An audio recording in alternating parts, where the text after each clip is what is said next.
Let's get into it. Soul Not For Sale podcast. This is a very interesting episode. I have two clips for you, okay?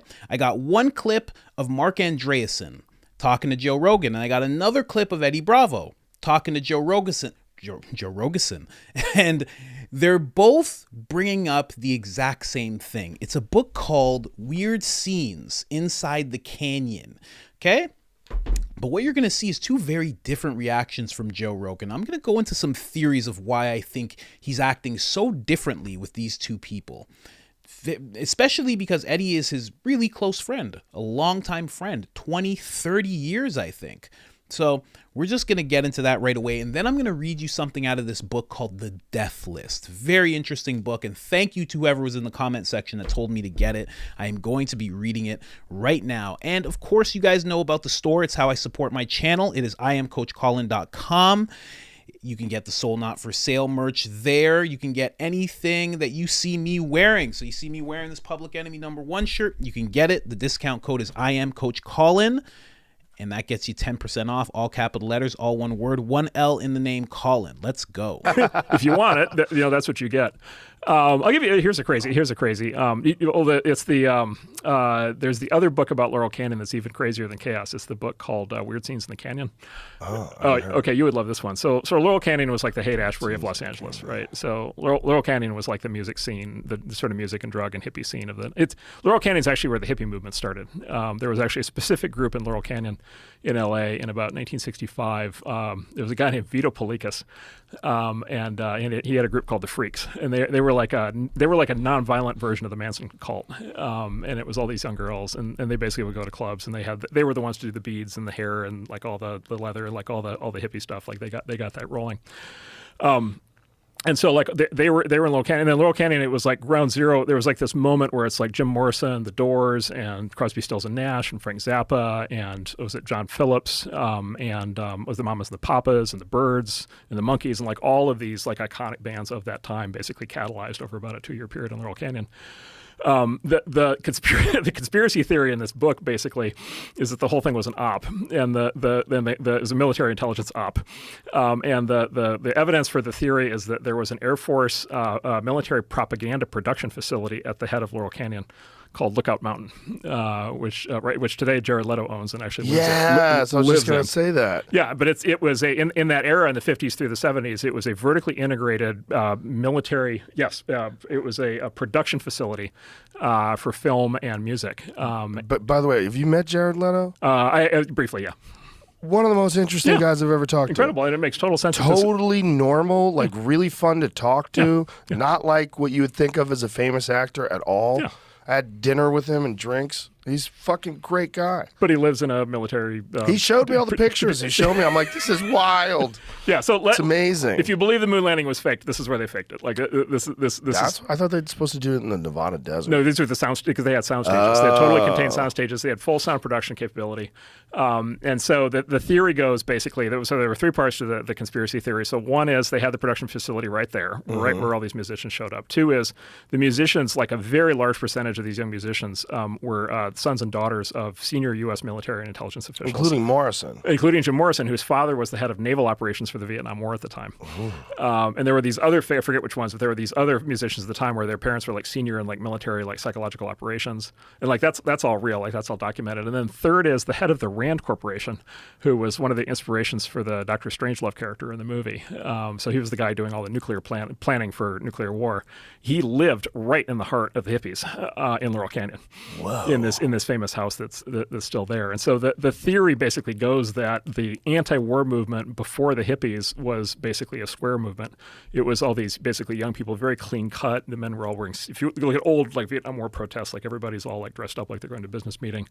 It was like, and it was developing into a real threat. And so the theory is the hippie movement and rock and roll and the drug culture of the 60s was developed in order to basically sabotage the anti-war movement.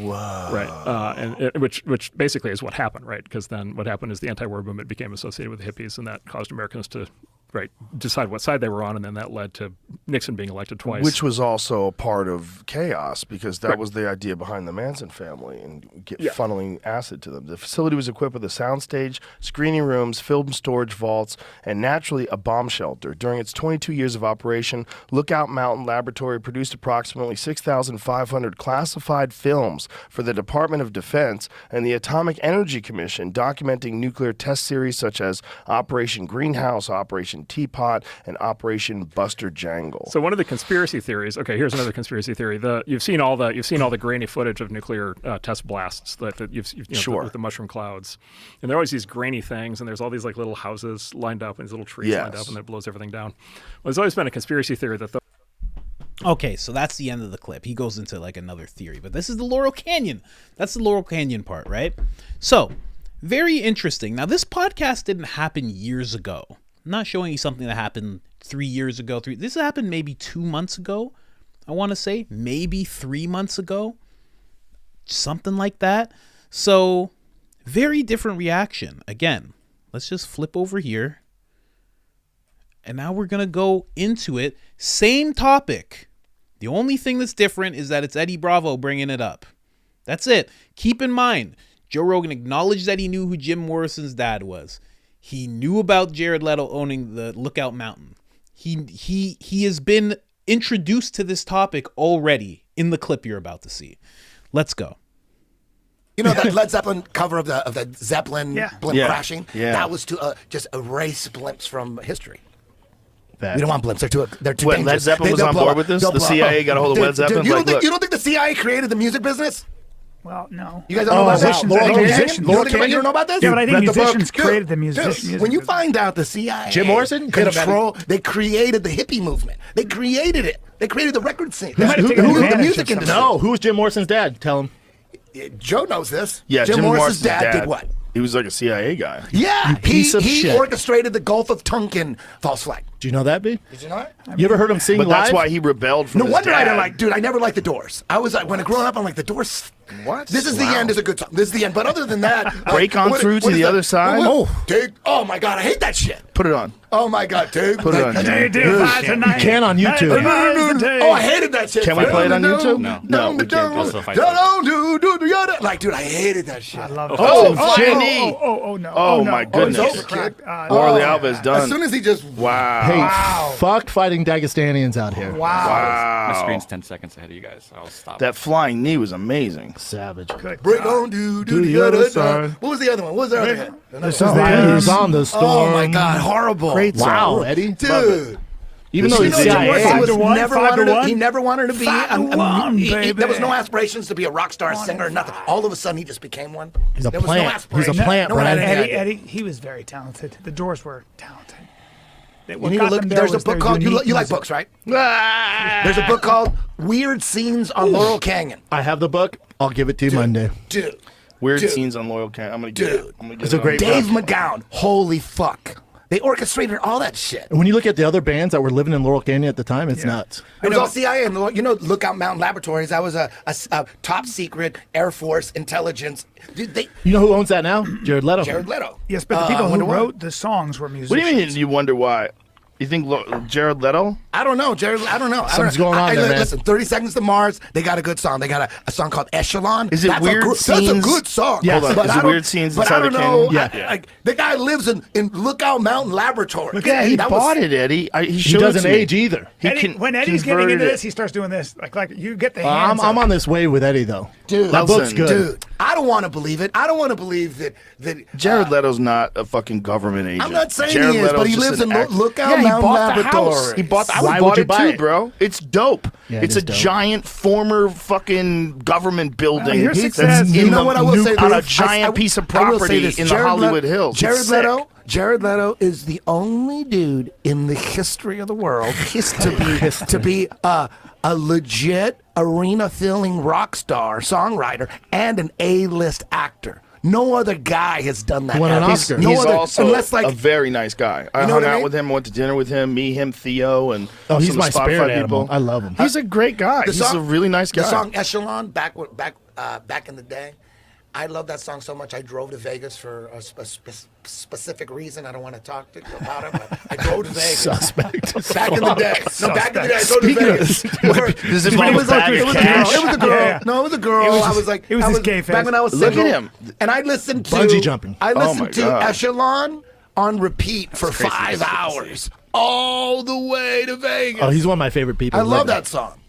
It is But amazing he how does young he live in looks. Lookout Mountain Laboratory. Eddie, I would have fucking bought that place. If I found out it was available, I would have bought it. How do we know Are you you're- kidding? how do we know I you're would a have good bought singer? it and turned that motherfucker into You like might be a CIA. giant playhouse. I don't know, dog. Joe might It's be bomb-proof, too. Wouldn't your dad know? Hey, why'd you bring my dad into Wouldn't this? your dad Don't bring know? my dad into this. He Look at that admitted. flying Nate. Oh shit! Look at that flying Nate. We missed it. Look at this shit. Oop. Here it comes. Boom! Did you know Boom. Frank Oh, my Zappa's goodness. dad was deep into biological, chemical warfare type shit? Yeah, but see, a lot of those young kids that Back have in the dads day. like that, the dads are never home. That's how they become rock stars. Not because their dad fucking schooled them and brought them through the CIA to make them manipulate the population. They're rebelling against their dad. The dad's never home. Too much If your dad coincidence is for in me, the man. CIA, you're Dude, fucking. you got to listen to the Tell 'em about the weird Beach scenes Boys. in Laurel Canyon. It's gonna blow. It's a you great the book. fuck I away. just got it. I just It's ordered so it. good. They needed because that was the theory is in the '60s most of We the got going right away. anti-Vietnam protesters were like college professors and they were like Schulte! They were respectable people going against the Vietnam That War. guy. Okay. That guy's like, why is he I don't coming even down? talk about this. There's Bilal. Oh, that guy was mine. No, There's Eddie, Usman. please keep No. educating him. Keep Listen, you know what? When I'm doing Fight Companion and I get into some deep shit and you guys cut me off like you always do. I'm sorry. You know what? You got to put your come on. headphones You know on. what I think? I go. Thank God they cut me off. Now I don't have to worry about someone killing me. I love it when you guys cut me off. No, So I'm I wanna like, you know listen. what? I don't need to get into that. Put the Let's talk headphones about on pussy. so we can all Let's talk coordinate about and pussy. not talk over each other. I hate headphones.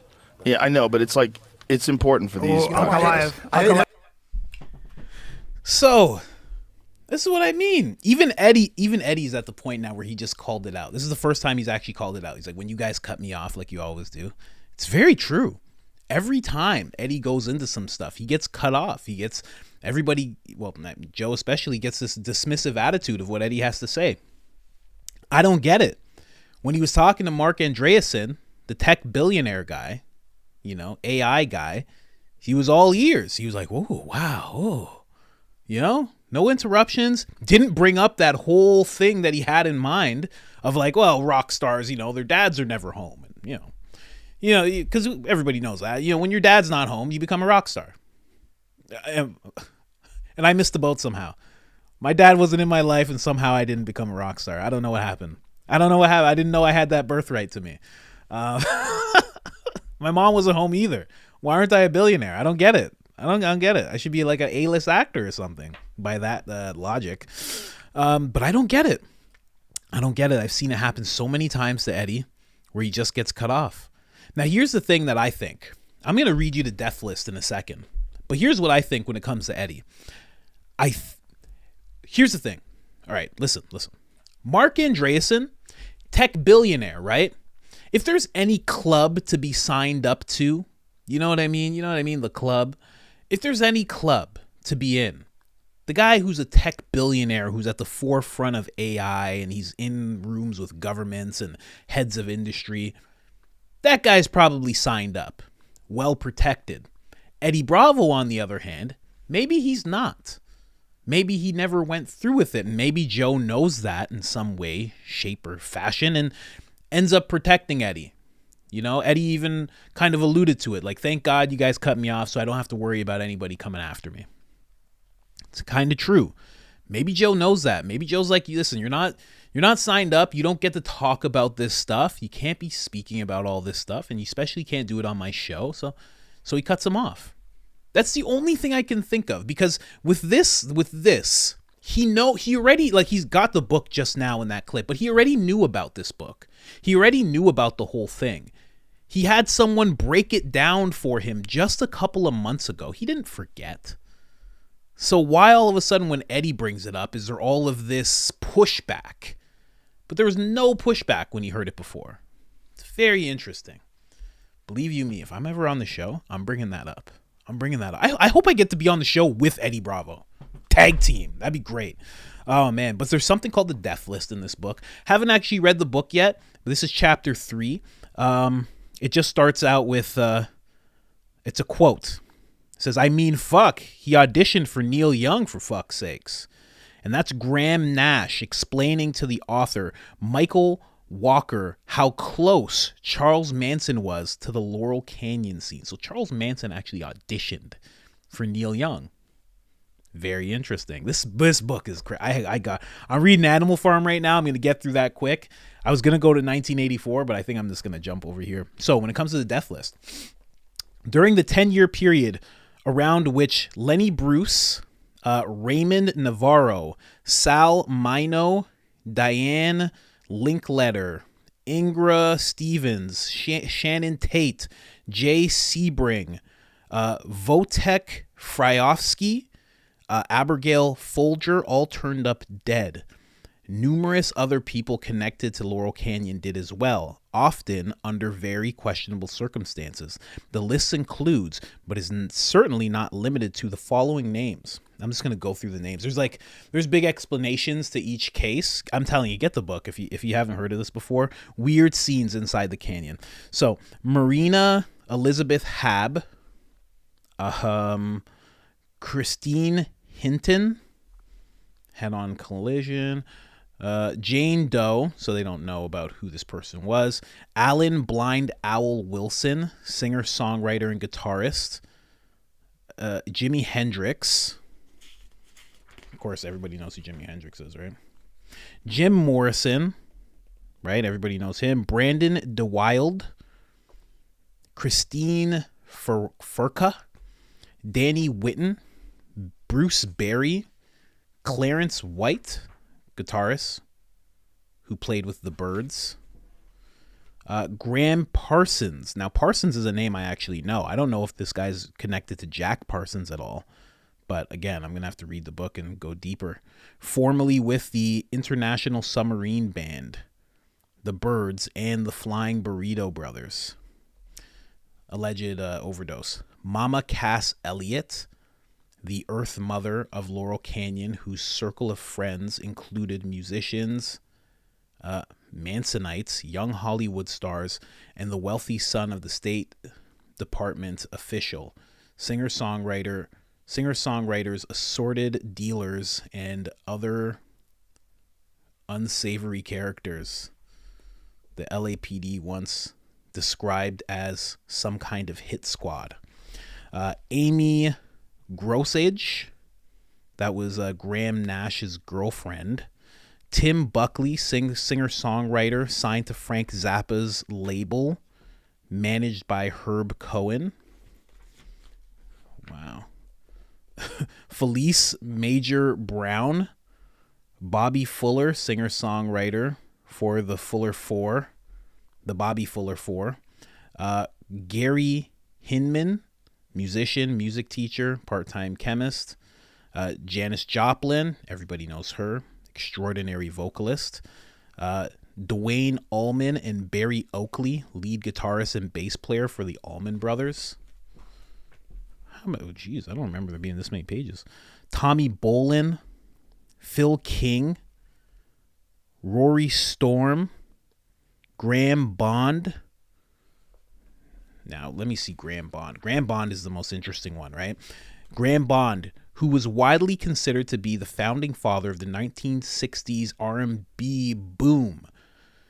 He passed away May 5th, 1974, and he was reportedly hit by a train. He believed himself to be the biological son of occultist and spy Aleister Crowley, so he had a deep fascination with the occult. He also reportedly struggled with mental health issues, which were aggravated. He passed away at 36 years old. And then Peter Ham, singer, songwriter, and guitarist for the lead band Badfinger. Like, just massive list of people. And all of these people seem to be connected to the music scene, Hollywood, and somehow the military as well. I shouldn't say maybe I'll just say government. I don't know. But very, very interesting book. I'm telling you, check this book out and let me know in the comments why you think Joe Rogan is doing this to Eddie. Because it's not like a lot of people go with the whole controlled opposition. Oh, you know, Joe's controlled, this, that. He let one guy say it all, uninterrupted, went along with the guy. And then when it came to his very close friend, he didn't let him say it. In my mind, that just sets off protection. He's trying to protect his friend. He doesn't want his friend to go deep into that type of stuff. So he cuts him off. He dismisses him. That's the only thing I can think of. Let me know in the comments what you think. If you haven't subscribed already, make sure to subscribe. If you haven't hit that like button already, make sure to hit it. And if you haven't gotten this book already, I don't get paid for this. This is just a very, very interesting book. Weird Scenes Inside the Canyon. Other than that, I'm out.